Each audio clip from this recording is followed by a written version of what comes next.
Hai, selamat datang di channel Ronald Tagalung, channel yang berbagi berbagai hal terkait dengan motivasi, inspirasi, dan pengembangan diri. Buat kamu yang baru pertama kali join di channel ini, setiap harinya saya selalu upload video terbaru yang berisi terkait dengan bagaimana meningkatkan motivasi diri, inspirasi untuk meraih sukses, dan skill-skill di dalam mengembangkan diri.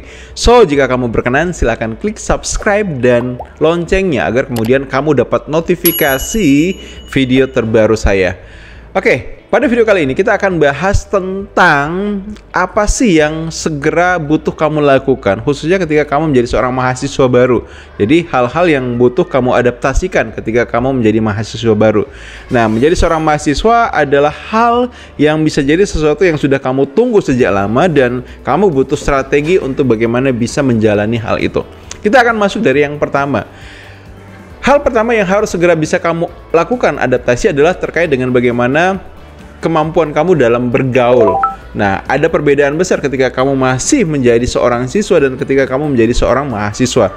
Biasanya ketika masih menjadi seorang siswa di sebuah SMA, teman-teman kamu itu paling tidak setidaknya itu berasal dari desa yang sama, kecamatan yang sama, dan bisa jadi dari satu kabupaten yang sama. Nah, bedanya ketika kamu menjadi mahasiswa, kamu butuh untuk bisa mampu beradaptasi, bergaul, kenalan, berteman dengan orang-orang yang itu tidak hanya berasal dari satu kota saja, karena bisa jadi teman-teman kamu itu akan berasal dari daerah yang berbeda, provinsi yang berbeda. Nah, dengan teman-teman yang berasal dari daerah yang berbeda, provinsi yang berbeda, secara otomatis budayanya berbeda, kebiasaannya berbeda, cara bergaul berbeda. Ini akan sangat-sangat kamu butuh strategi untuk bisa menghadapinya. Nah, pertanyaannya adalah kenapa sih kamu ketika menjadi seorang mahasiswa baru harus segera mungkin bisa beradaptasi untuk bisa bergaul secara luas? Karena dalam kehidupan ini, ketika kita punya teman yang banyak, maka secara otomatis ini akan punya dampak positif buat diri kita.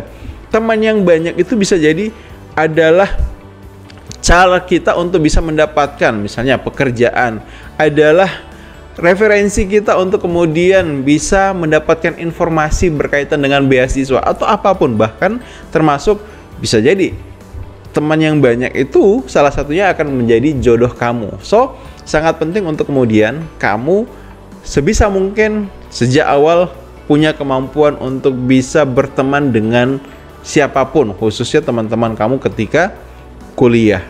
Nah, yang kedua, tidak hanya kamu butuh kenalan dengan teman-teman sebanyak mungkin, kamu butuh untuk juga kenal dengan kakak tingkat ya, para senior. Kenapa? Karena ini juga adalah strategi yang penting untuk kamu terapkan. Ketika kamu kenal dengan senior-senior, maka yang terjadi adalah kamu akan jauh lebih nyaman untuk berada di kampus dibandingkan ketika kamu tidak punya kenalan para senior. Kenal dengan para senior itu punya manfaat banyak. Yang pertama adalah kamu akan merasa bahwa di kampus kamu tidak sendiri, tapi kamu punya keluarga. Kamu punya orang yang bisa kamu jadikan tempat untuk bertanya, untuk diskusi, dan bahkan mungkin untuk curhat. Yang kedua adalah dengan punya kenalan senior, kamu mungkin bisa minta bantuan. Misalnya mungkin bisa saja ada buku-buku referensi yang butuh kamu pinjam dari si senior ini, ataupun paling tidak kamu bisa minta bantuannya untuk berbagai macam informasi yang kamu butuhkan ketika kamu menjadi mahasiswa. Misalnya di mana bisa dapat jas lab yang murah, di mana bisa beli perlengkapan praktikum yang terjangkau dan banyak halnya. Jadi kenalan dengan senior itu juga adalah sesuatu yang sangat-sangat penting untuk kamu lakukan. Nah, kemudian yang juga kamu butuh kenal sejak awal ketika kamu menjadi seorang mahasiswa baru adalah kamu kenal dengan dosen-dosen yang akan mengajar kamu. Memang mungkin tidak selalu ya dalam waktu singkat kamu kenal semuanya, tapi paling tidak di semester kamu belajar siapa dosen-dosen yang akan mengajar, kamu butuh untuk kenalan ataupun paling tidak cari tahu mereka itu, sehingga setidaknya ketika kamu papasan dengan para dosen ini atau dengan dosen tersebut, maka kamu bisa menyapa, dan ini akan membuat kamu mendapatkan impresi yang positif dari dosen. Dan ketika ketemu di kelas, ya kesan dosen terhadap kamu sudah jauh lebih positif dibandingkan dengan yang lainnya. Itu akan membuat kamu jauh lebih mudah ya diingat dosen dibandingkan dengan mahasiswa yang begitu banyak. Oke, nah kemudian yang keempat yang juga kamu butuh kenal ketika kamu menjadi seorang mahasiswa baru adalah para pegawai administrasi yang ada di kampus. Nah, ini penting juga. Kenapa? Karena walaupun misalnya mereka interaksinya dengan kamu bisa dibilang akan sangat jarang ataupun sedikit, tapi mereka akan punya peranan penting buat masa depan kamu ya. Ketika kamu misalnya mungkin akan butuh untuk mengurus berbagai macam hal-hal yang berkaitan dengan administrasi, nah kamu akan membutuhkan mereka. Bayangkan kalau misalnya kamu tidak kenal mereka. Nah, tentunya ini akan menjadi satu kendala dalam perkuliahan kamu itu. Dan yang terakhir adalah ketika kamu nanti misalnya ya kuliahnya di daerah berbeda dan kamu butuh ngekos, ya kamu juga butuh untuk kenal dengan orang-orang di lingkungan kos kamu. Semakin baik kamu kenalan dengan bapak kos, ibu kos, dengan tetangga-tetangga yang ada di sekitar, maka itu akan jauh bisa membantu kamu untuk bisa merasa nyaman di kos dan kemudian mendukung bagaimana pengembangan diri kamu ketika ada di lingkungan baru. Nah, itu yang pertama yang berkaitan dengan adaptasi terhadap pergaulan. Yang kedua yang butuh kamu segera lakukan adaptasi yaitu adalah berkaitan dengan bagaimana cara kamu memilih kos atau adaptasi dengan lingkungan kos. Nah, ketika kamu menjadi mahasiswa bisa jadi ya 8 jam kamu itu akan kamu habiskan di kampus dan sisanya akan kamu habiskan di kos-kosan, di mana tempat kamu kembali dari beraktivitas, tempat kamu melakukan kegiatan sehari-harinya ketika kamu tidak ada di rumah. Nah, penting ketika kamu memilih kos untuk memperhatikan hal-hal sebagai berikut. Yang pertama adalah jangan hanya memilih kos dikarenakan harganya murah, tapi pilihlah kos itu berdasarkan beberapa pertimbangan berikut. Yang pertama adalah mudah dijangkau dari kampus. Sebisa mungkin kos kamu cukup dekat dengan kampus. Kenapa? Karena ini akan sangat membantu kamu ketika misalnya ada keperluan di kampus, butuh sesuatu di kampus, karena jaraknya cukup dekat, maka kamu bisa mudah untuk mengakses kampus ya. Seperti itu. Bayangkan kalau misalnya kos kamu cukup jauh dan butuh setengah jam untuk bisa sampai di kampus, tiba-tiba misalnya ada informasi yang membuat kamu butuh segera ada di kampus dan ternyata ya karena jaraknya jauh secara otomatis kamu akhirnya akan kesulitan untuk tiba di kampus sesuai dengan yang diharapkan. Nah, oke, kalaupun misalnya kamu punya kendaraan, ya tetap sebaik mungkin, sebisa mungkin adalah cari kos yang itu jauh lebih mudah untuk dijangkau ya dari kampus, atau kampus kamu bisa mudah untuk dijangkau dari kosan kamu dengan kendaraan yang kamu punya. Itu yang pertama. Yang kedua adalah carilah kos-kosan yang lingkungannya positif. Artinya apa?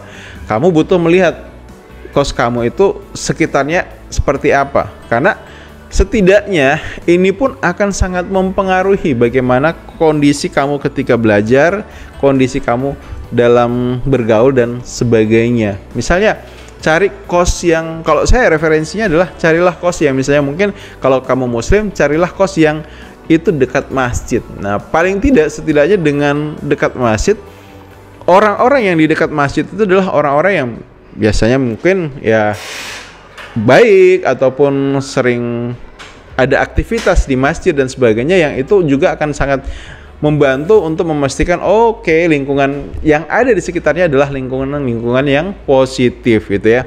Nah, hindari misalnya mungkin kalau kos kamu di sekitarnya itu adalah misalnya mungkin ada pub, ada tempat karaoke ataupun hal-hal yang bisa saja itu mengganggu kamu dalam belajar, khususnya di malam hari. Jadi cari lingkungan yang positif.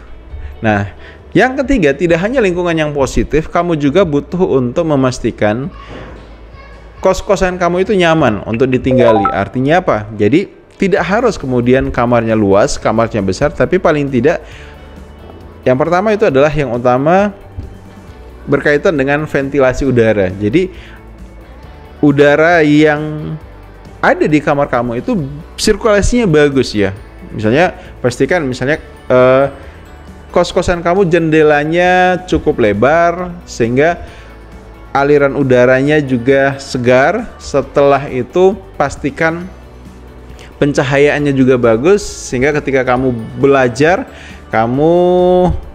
kesehatan mata kamu jauh lebih terjaga dibandingkan dengan ketika misalnya pencahayaannya kurang bagus gitu, seperti itu. Oke, jadi paling tidak tadi ya kita sudah bahas bahwa yang pertama adalah kita butuh pastikan kos kita mudah terjangkau, kemudian jarak antara kos dan kampus itu tidak terlalu jauh, kemudian yang kedua adalah lingkungannya bagus, yang ketiga adalah kamarnya nyaman untuk belajar. Nah, kita sekarang masuk yang ketiga, hal-hal yang butuh kamu adaptasi secara cepat ketika kamu menjadi seorang mahasiswa baru.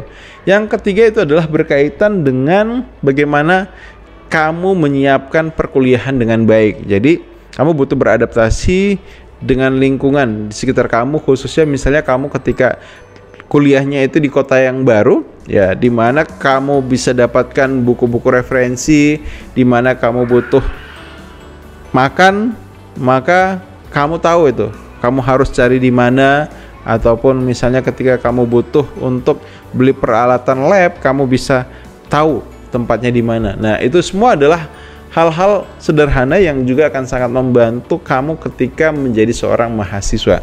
Dan yang terakhir, ini yang biasanya paling berat, yaitu adalah ketika saat rindu melanda. Artinya apa? Buat kamu yang khususnya ketika kuliah jauh dari orang tua, jauh dari keluarga, biasanya seringkali akan ada momen-momen di mana kamu kangen rumah, kamu kangen ibu, kamu kangen bapak, kamu kangen adik dan kakak. Nah, menyikapi hal itu, biasanya ini akan terjadi berat saja di awal itu ya.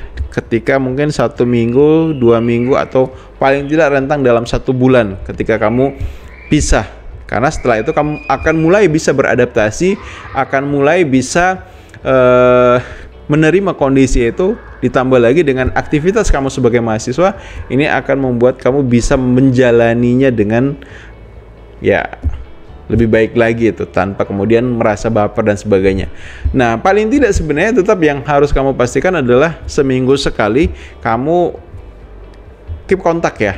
Lakukan kontak dengan orang-orang di rumah, lakukan kontak dengan keluarga agar kamu tidak hanya bisa melepas rindu dengan mereka, tapi saling bertukar kabar.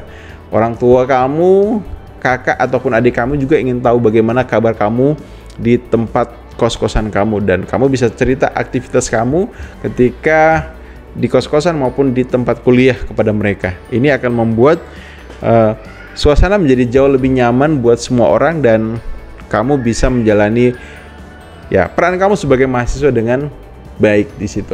Oke, jadi itu beberapa hal yang berkaitan dengan apa yang butuh kamu adaptasikan ketika menjadi seorang mahasiswa baru, dan ketika kamu mudah untuk beradaptasi, maka ini akan sangat membantu kamu dalam bagaimana menjalani peran kamu sebagai seorang mahasiswa.